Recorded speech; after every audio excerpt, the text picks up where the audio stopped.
Assalamualaikum warahmatullahi wabarakatuh. Selamat datang di video saya. Kali ini aksi nyata modul 1.4 budaya positif.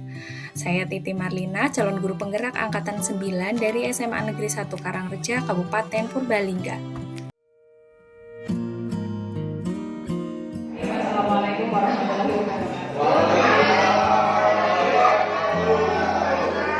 Terima kasih Bapak Ibu atas kehadirannya hari ini. Kegiatan saya untuk kegiatan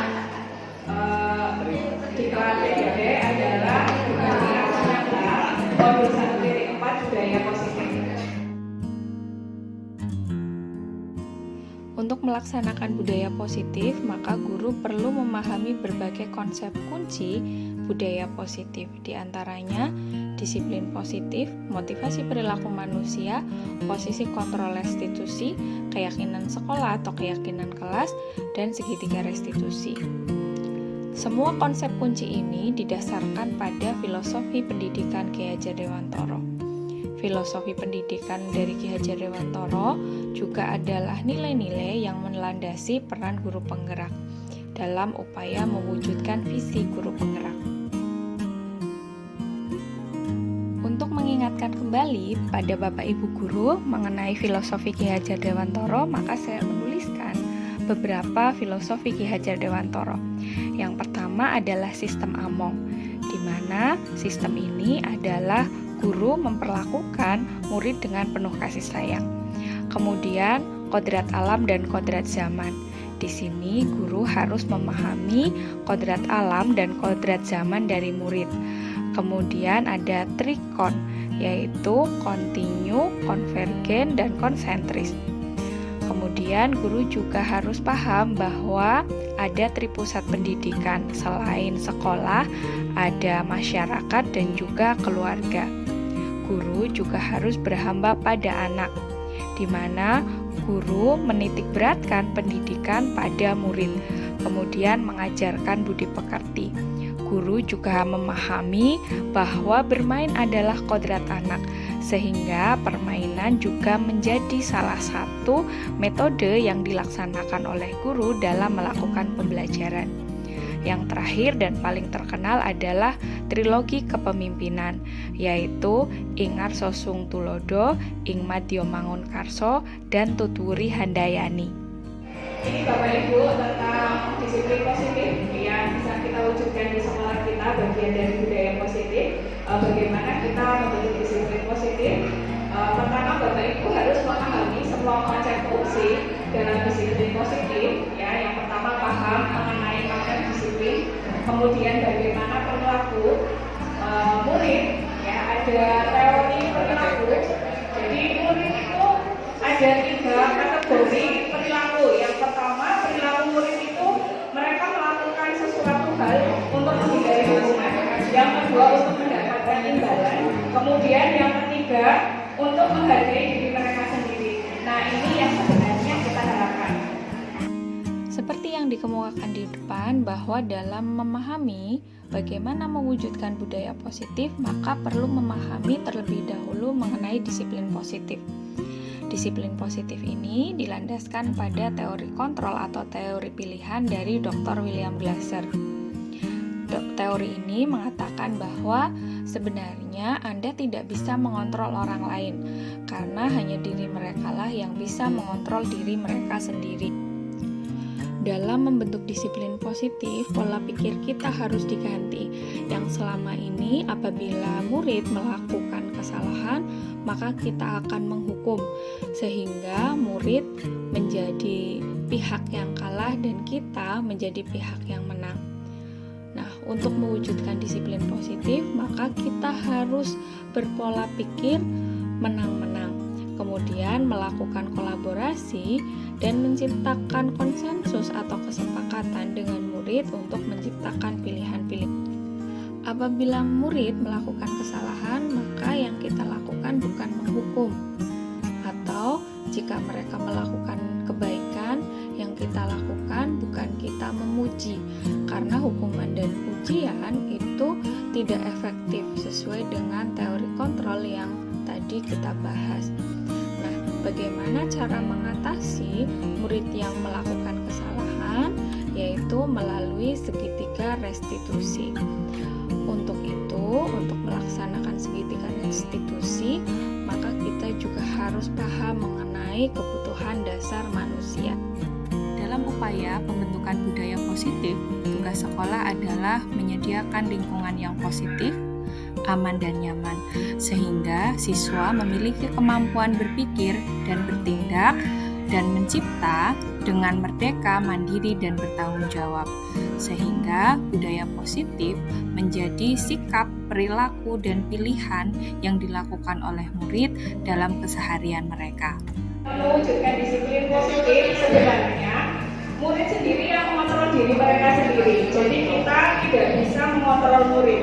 Akan tetapi kita sering salah paham bahwa kita itu punya kemampuan untuk melakukan kontrol terhadap murid. Jadi ada miskonsepsi mengenai kontrol guru terhadap murid. Inilah paradigma mengenai kontrol murid. Jadi menurut teori kontrol atau teori dari William Glasser mengatakan bahwa sebenarnya guru itu berilusi bahwa mereka bisa mengontrol siswanya. Yang kedua, ilusi bahwa semua penguatan positif bermanfaat. Jadi biasanya kita menasihati murid kita, ya, melakukan penguatan positif, tapi sebenarnya itu kalau mereka berubah karena hal tersebut, sebenarnya mereka sendirilah yang mengubah diri mereka sendiri. Kemudian ilusi bahwa kritik dapat membuat orang merasa bersalah dan menguatkan karakter. Justru kalau kritik itu dapat mengakibatkan murid merasa rendah diri. Untuk melakukan upaya disiplin positif, maka kita perlu membuat keyakinan sekolah. Nah, dalam hal ini karena saya adalah seorang wali kelas, maka yang saya lakukan adalah membuat keyakinan kelas. Nah, bagaimana membuat keyakinan kelas? Itu ada tahapan-tahapannya. Yang pertama, kita bertanya kepada peserta didik kita atau murid kita di dalam kelas mengenai peraturan yang ingin mereka laksanakan. Biasanya peraturan itu kan menggunakan kalimat yang negatif, ya. Nah, dari banyak ide dari anak, ya, mengenai peraturan kelas, kita simpulkan, jadi mengerucut. Kemudian kita ubah menjadi kalimat positif. Setelah diubah menjadi kalimat positif, kita gali nilai-nilai, ya, yang akan kita sepakati untuk dilaksanakan, ya, sehingga kemudian kesepakatan itu menjadi keyakinan kelas. Untuk mempermudah saya memberikan contoh mengenai bagaimana menyusun keyakinan kelas, maka saya menampilkan video mengenai penyusunan keyakinan kelas yang sudah saya laksanakan di kelas 11E.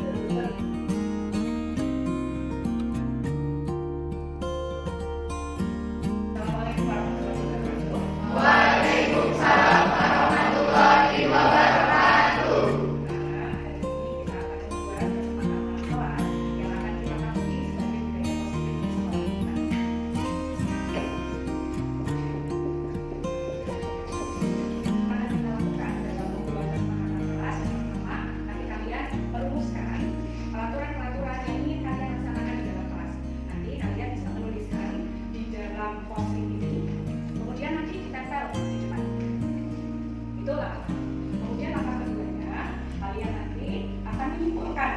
Semua post-it yang sudah didapat di depan untuk membuat peraturan-peraturan yang akan kalian patuhi.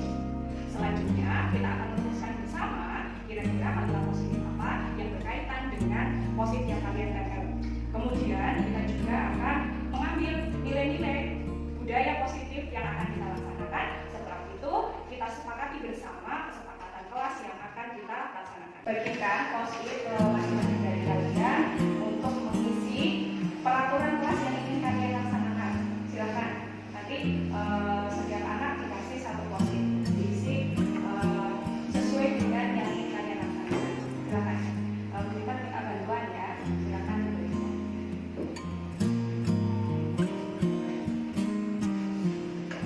Potong pendek aja, Mbak.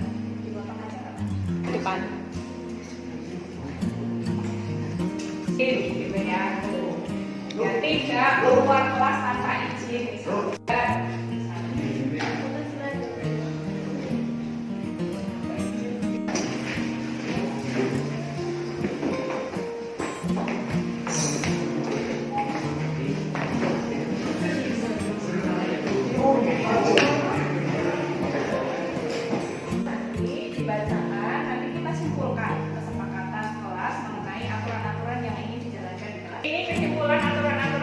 sudah kalian buat, yang pertama tidak minta pindah kelas dengan alasan apapun, terutama karena tidak suka dengan teman.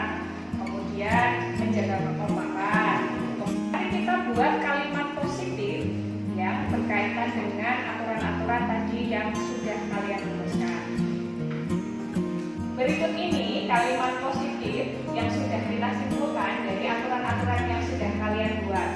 Yang pertama, menerima pembagian kelas dengan terbuka dan beradaptasi dengan teman-teman di kelas. Yang kedua, tidak mengabaikan guru. Selanjutnya, tidak meninggalkan kelas tanpa izin, tidak meninggalkan ibadah di. Dari kalimat positif ini, kira-kira nilai apa saja yang bisa kalian ambil dari budaya positif yang akan kalian laksanakan? Menghargai dan menghormati orang lain, religius, disiplin, kemudian toleransi. Oke.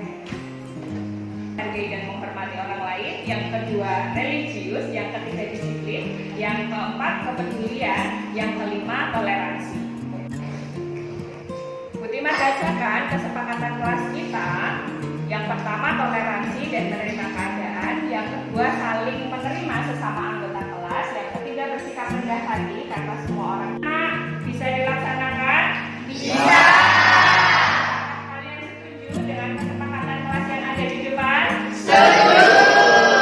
Oke, terima kasih. Hari ini kita sudah membuat kesepakatan kelas kita. Semoga bisa dipatuhi dan menjadi budaya positif di SMA Negeri 1 Karangreja.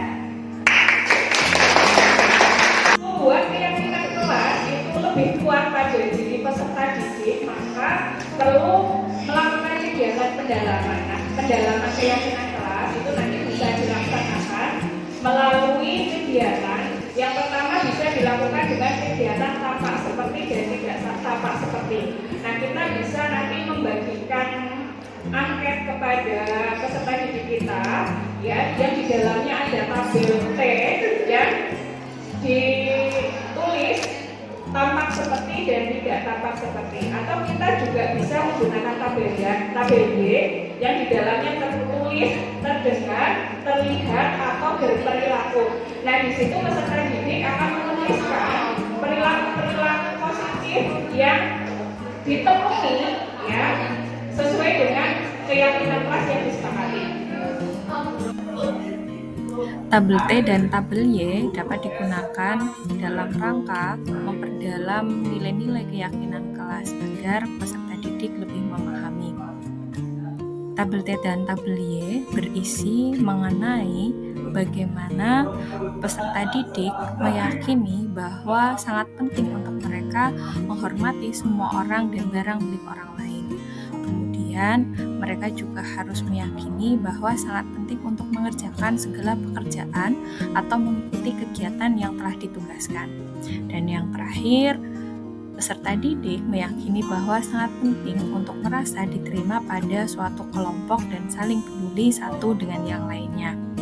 Nah, keyakinan-keyakinan tersebut kemudian dituliskan dalam bentuk perilaku pada tabel Y atau tabel T sesuai dengan instruksi yang ada di dalam tabel tersebut. Ya, terus apa yang terjadi kalau peserta didik kita atau anak-anak kita yang kita bimbing di dalam kelas tidak mematuhi keyakinan kelas?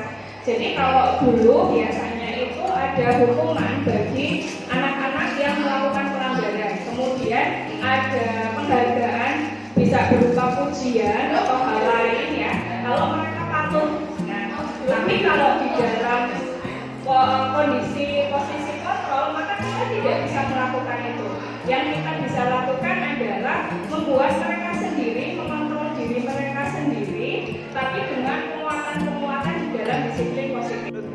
Ya. Hukuman dan penghargaan itu bisa membuat murid merasa bahwa mereka itu gagal.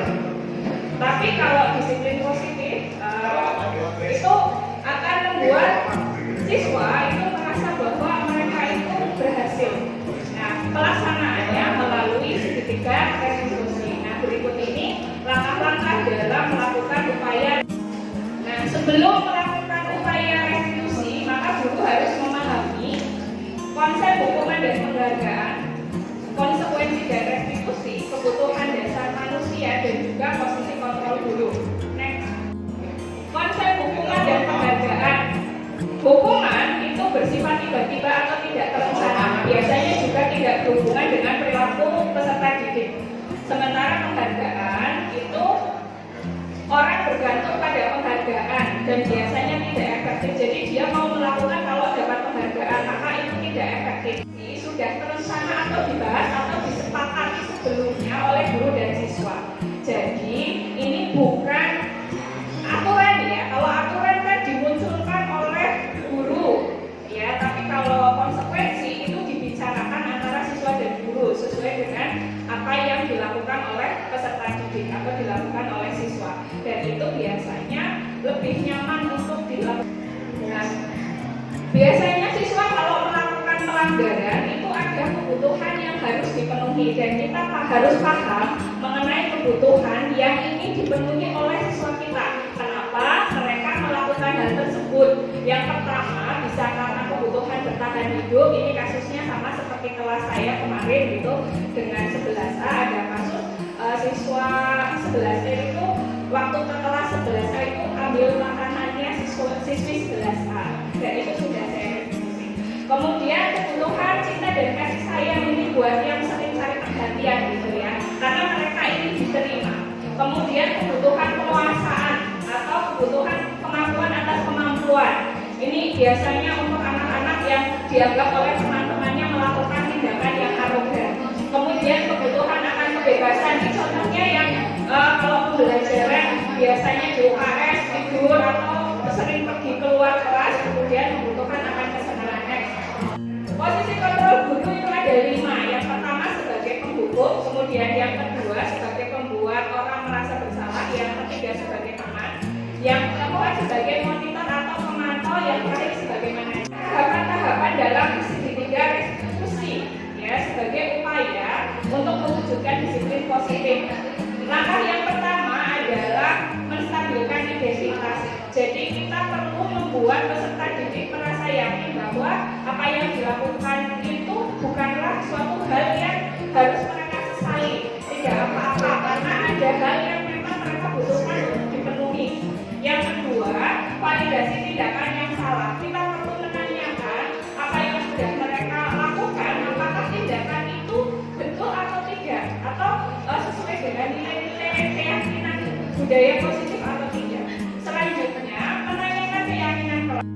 Assalamualaikum warahmatullahi wabarakatuh. Dalam video kali ini saya akan mempraktekkan segitiga restitusi dalam upaya menyelesaikan tugas demonstrasi kontekstual modul 1.4. Saya Titi Marlina, CGP Angkatan 9 Kabupaten Purbalingga dari SMA Negeri 1 Karangreja. Langkah-langkah dalam segitiga restitusi: yang pertama, menstabilkan identitas; yang kedua, validasi tindakan yang salah; yang ketiga, menanyakan keyakinan. Kasus segitiga restitusi A, guru adalah wali kelas 11E yang menerima laporan dari wali kelas 11A terjadi masalah antara siswa kelas 11E dengan siswi kelas 11A.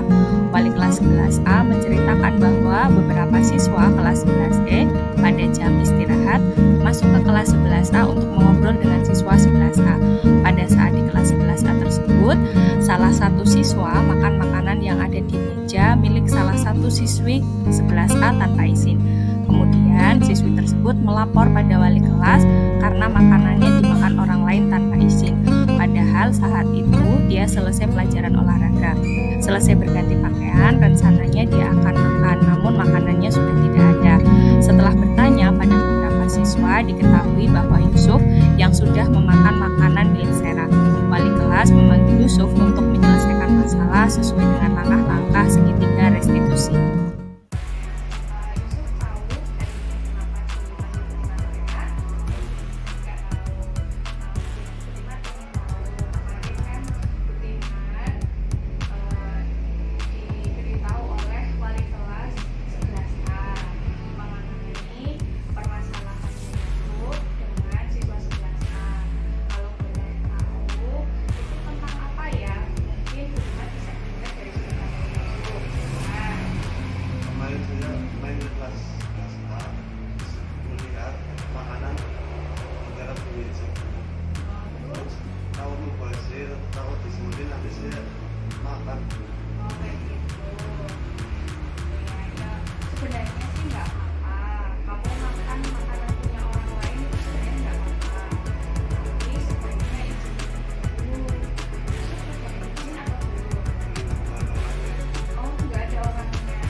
Melaksanakan upaya penyelesaian sesuai dengan hasil diskusi pada tahap akhir segitiga restitusi.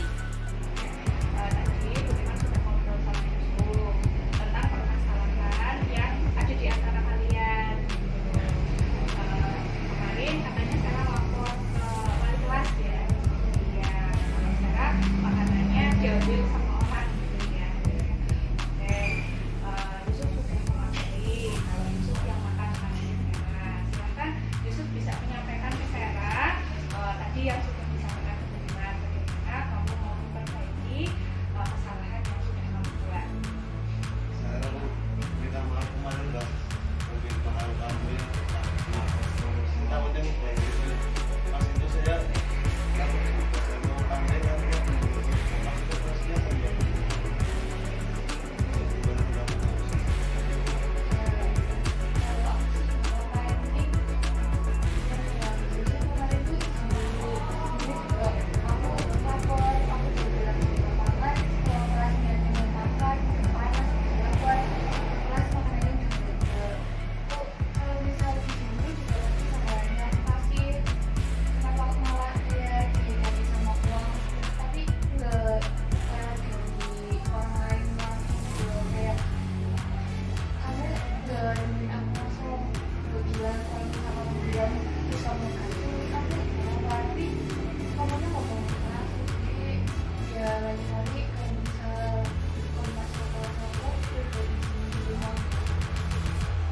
minta maaf kemarin saat itu gantinya karena saya lewat orang lain pas mau tahu.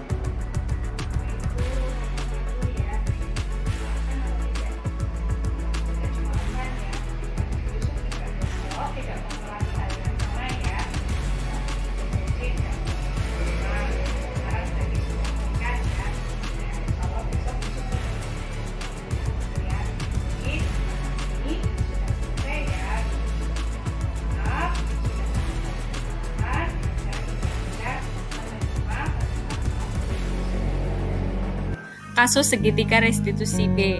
Guru adalah wali kelas 11E melihat siswi berjalan bersama sambil mengobrol. Kebetulan siswi tersebut berasal dari kelas 11E. Salah satu siswi terlihat menggunakan make up yang terlihat mencolok, sehingga guru memanggil siswi tersebut untuk menyelesaikan masalah sesuai dengan langkah-langkah segitiga restitusi.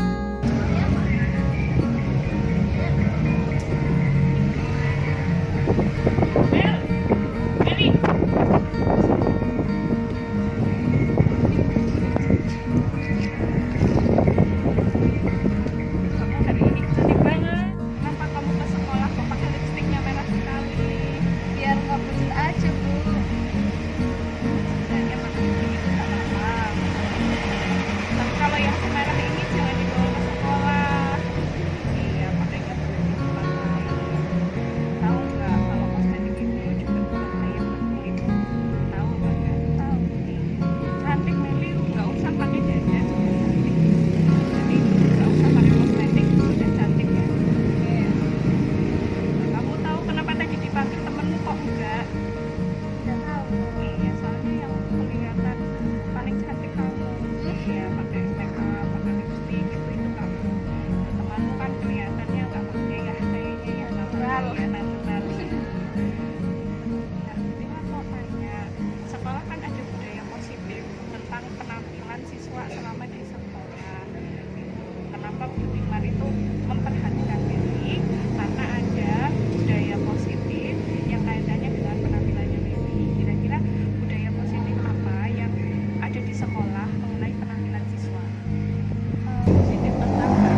Berikut ini tanggapan siswa terhadap penyelesaian masalah melalui segitiga restitusi.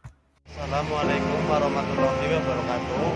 Saya Yusuf Sasi Ramadan dari kelas 11E ingin berterima kasih kepada Ibu Titi Marlina saya telah diajak berdiskusi dan menyelesaikan masalah. Saya berdiskusi memahami bahwa tindakan itu tidak sesuai dengan keyakinan dan kebudayaan sekolah, yaitu tentang menghormati orang lain. Setelah diskusi, saya akan melaksanakan keyakinan sekolah dengan lebih bertanggung jawab. Terima kasih Bu Titi Marlina. Wassalamualaikum warahmatullahi wabarakatuh. Waalaikumsalam warahmatullahi wabarakatuh. Perkenalkan, nama saya Melisa Handani Nikluk dari kelas 11E. Saya berterima kasih kepada Ibu Titi Marlina karena telah diajak menyelesaikan masalah saya, yaitu berpenampilan tidak sesuai dengan budaya positif di sekolah. Setelah berdiskusi, saya memahami bahwa penampilan siswa di sekolah. Terima kasih Bu Titi Marlina. Wassalamualaikum warahmatullahi wabarakatuh. Terima kasih sudah menyimak video saya mengenai praktek segitiga restitusi. Wassalamualaikum warahmatullahi wabarakatuh. Kegiatan berbagi aksi nyata ditutup dengan berdiskusi mengenai budaya positif di sekolah. Oke, terima kasih sudah mengikuti kegiatan saya. Akhirnya saya tutup. Wassalamualaikum warahmatullahi wabarakatuh. Terima kasih sudah